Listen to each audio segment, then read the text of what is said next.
Now we solve using radicals, square roots. Okay, now this only works if you have a perfect square.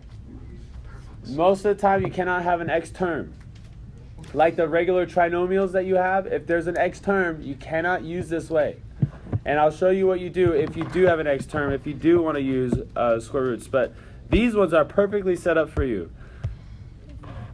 First of all, this one. Now there's two ways to solve this one. The first one is, just think about this. Get x alone. So what would be the first thing you do?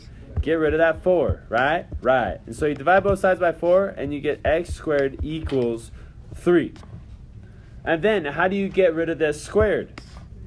That's when you square roots. Now here's the tricky part. And whenever you square root inside of an equation, you need to write plus or minus square root of 3.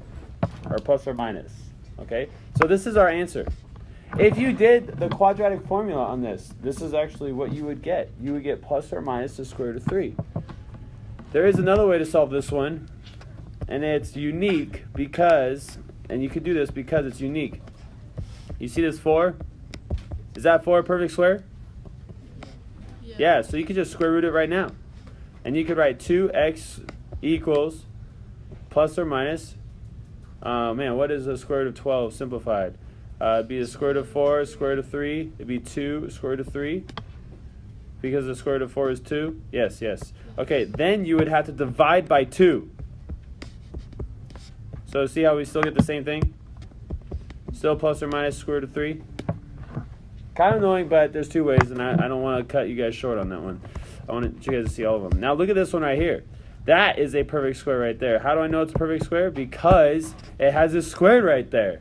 If you have a square right there, you can just go, well, bam. My answer, x minus 3 equals plus or minus square root of 7. Now, is the x alone yet?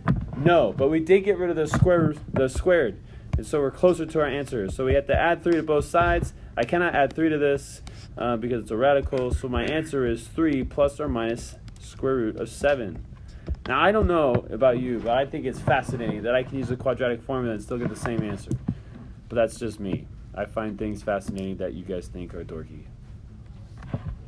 You guys want to see it? Yeah. All right. Someone said sure. Okay. So, negative b. Actually, this is going to take longer than I thought. We don't have time. No, we do. All right. We got a squared. Can you guys pack up quietly? You pack up quietly. 2a. All right. So I need an a, a b. No, that's a b right there. I need an a and a c.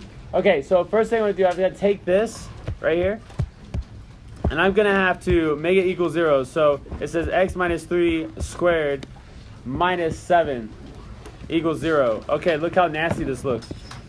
Now I'm going to have to square this x minus 3, which would give me x squared minus 6x plus 9, and then I have to subtract 7 from that. So, my students, do you guys know what my a is, what my b is, and what my c is? Yes.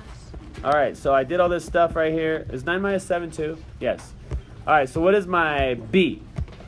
It is 6. Negative 6? Okay, so negative 6. Negative 6 goes right there. What is my a? Uno. What is my c? Dose. All right, check this out. This is, let's go to the party first. We have 36, and that's a negative 4. So we're going to add, what is negative 4 times 2? Negative 4 times 2? It's 8? Negative 8? Okay, what do I get when I do that? What is 36 minus 8? 28? Yeah, it is. You're right. It's 28.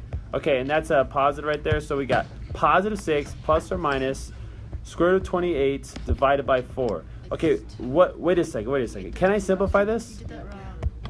I did it wrong. 2 times 2. 2 times 2 is 4. 2 is... Oh, it's supposed to be a 1, huh? This is supposed to be a 1 right here. All right, so we got a 2 right there. Good looking out. All right, so what's a perfect square that divides 28?